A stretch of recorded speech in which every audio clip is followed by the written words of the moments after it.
اور اس کی کتابوں کو ماننے کو اور تقدیر کو ماننے کو اور مرنے کے بعد دوبارہ زندہ ہونے کو، یہ جو مانے گا اس کے اندر ایمان ہے۔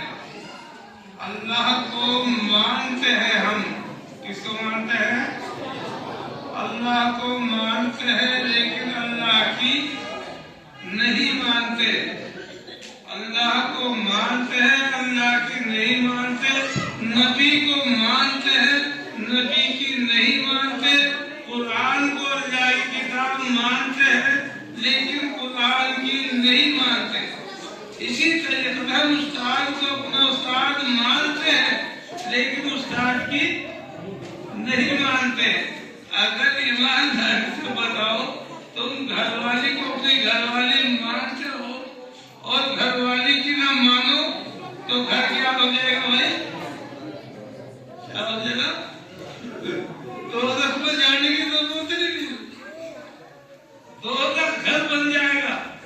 اگر گھر والی کی نہ مانے تو کیا بن جائے گا؟ گھر دوزخ بن جائے گا۔ دوزخ میں جانے کی ضرورت نہیں پڑے گی۔ اور جو اللہ کی نہ مانے اس کا کیا پوزیشن ہوگی؟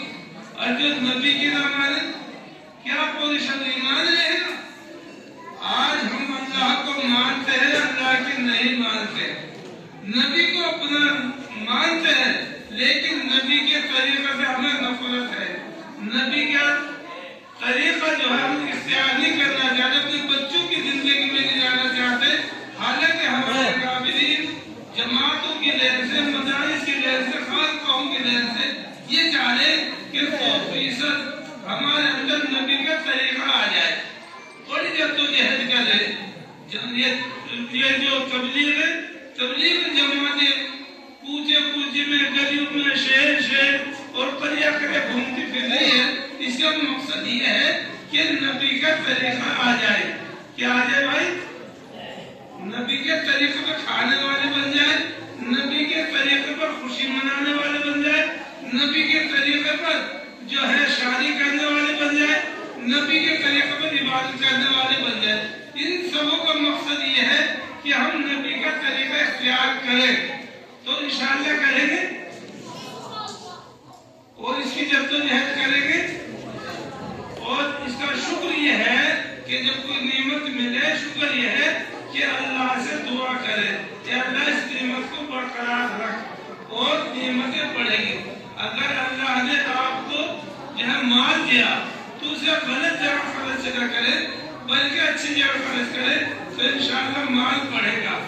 اور اگر اللہ نے تمہیں کرسی دی اور چھوٹی کرسی ہے، اس کی قدر یہ ہے کہ آپ جو ہے بیجا استعمال نہ کرو، اسے غلط استعمال نہ کرے، لوگوں پر ظلم نہ کرے تو نعمتیں بڑھیں گی اور بڑی کرسی کے مالک بنیں گے آپ۔ تو اس لیے میرے محترم دوستو، ہم اللہ کا شکر ادا کرنے والے بنے اور اس سے مانگتے رہے۔ مانگنا سب سے بڑی چیز ہے۔ مانگے تو اللہ کے ہر چیز کے خزانے ہیں، آنکھوں کے خزانے، مال کے خزانے، جانوروں کے خزانے، علم کے خزانے، سب اللہ کی ملکیت میں ہے۔ اور جسے جو مانگے اسے دیتا بھی اللہ تعالیٰ۔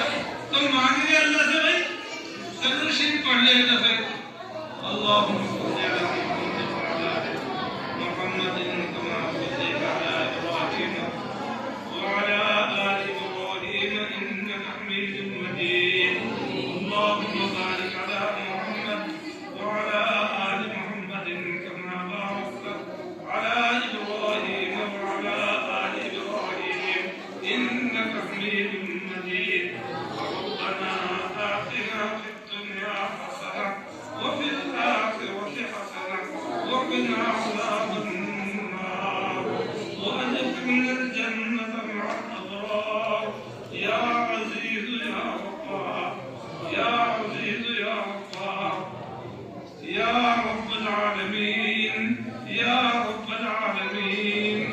اللهم مالك الملك تؤتي الملك من تشاء وتنزع الملك ممن تشاء وتعز من تشاء وتذل من تشاء بيدك الخير إنك على كل شيء قدير۔ إن إنك على كل شيء قدير إنك على كل شيء قدير تولج الليل في النهار وتولج النهار في الليل وتخرج الحي من الميت وتخرج الميت من الحي وترزق من تشاء بغير حساب وترزق من تشاء بغير حساب اے ہمارے ہمیں دنیا میں بھلائی عطا فرما اور آخرت میں بھلائی عطا فرما اور دولت کے آگ سے ہم سب کو بچا لے اے اللہ ہمیں بھلا بنا دے بھلے کاموں میں استعمال فرما اے اللہ برے کاموں سے بری جگہ سے ہمارے بچوں کے ہمارے سب کی حفاظت فرما اے اللہ یہ مدارس ہیں بھلائی کو پھیلا رہے ہیں خانقاہیں یا مراکز جتنے بھی ہیں اے اللہ بھلائی پھیلا رہے ہیں اللہ ان کی حفاظت فرما اور ہمیں ان میں لگنے والا بنا ہمیں ان میں شرکت کرنے والا بنا اے اللہ ہمارے سب کی بگڑی کو بنا جملہ آفات سے ہماری حفاظت فرما اے اللہ ہماری دنیا میں بھی جو ہے دنیا بنا اور آخرت بھی بنا اے اللہ ہم گناہگار ہیں اے اللہ گناہگار ہے سیاہکار ہے اے اللہ گناہوں میں نطفت ہے بہت سارے گناہ کیے ہیں اے اللہ بہت سے انجانے میں بہت سے جان بوجھ کر کے بہت سے کھلا اور بہت سے چھپ کر کے بہت سے گناہ سے ہوتے ہم جانتے بھی نہیں اے اللہ ہم گناہوں کو معاف فرما اور جس طریقے سے ہمارے گناہوں پر تو نے یہاں پردہ ڈال رکھا ہے اے اللہ آخرت میں اس کو پردہ ڈال دینا ہمارے عیبوں کو چھپا لینا اے اللہ ہمارے عیبوں کو چھپا لینا اور اپنے رحمت کے سائے ہمیں جگہ عطا فرمانا اپنے نبی کی شفاعت سے فرمانا اے اللہ رحم کا کرم کا معاملہ فرما اے اللہ میں بہت سے بیمار ہیں انہیں شفا عطا فرما بہت سے مقروض ہیں اللہ کی قرض کے ادائیگی کے غیر صورت پیدا فرما اے اللہ جو بے نمازی ہے انہیں پکا سچا نمازی بنا اور جو نمازی ہے اللہ ان کے خلاف پیدا فرما اے اللہ یہاں جو مدرسین ہیں کام کرنے والے ہیں اور طلبہ ہیں اے اللہ ان کے اندر اخلاص اور للہیت پیدا فرما اے اللہ ان کے پڑھنے پڑھانے قبول فرما اے اللہ جو معاونین ہیں مدرسے کے اے اللہ سب کی اے اللہ اعانت فرما مدد فرما اور جو رکاوٹیں کاروبار میں گھروں میں پریشانی ان کو اپنے رحم و کرم سے ان کو دور فرما اے اللہ جو کلام پاک پڑھ رہے ہیں اس کی برکت سے اے اللہ ہمارے سب کے گھروں میں برکت عطا فرما اے اللہ ان بچوں کو قبول فرما ان بچے کے ماں باپ کو بھی قبول فرما اے اللہ پورے عالم میں اس کو دین کا پھیلنے کا ذریعہ بنا اے اللہ جو جماعتیں ہماری لکھی ہوئی ہیں اللہ سے وہ قبول فرما اور ان کو دین کا پھیلنے کا ذریعہ بنا اے اللہ جو ان کے گھر میں گھر چھوڑ کر کے ان کی بھی حفاظت فرما اے اللہ ہمیں ہماری دعاؤں کو محض اپنے فضل و کرم سے اور اپنے حبیب کے صدر قبول فرما وصلی اللہ تعالی علی خیر خلق محمد وعلی آلہ وصحبہ وآل بیتہ اجمعین برحمتہ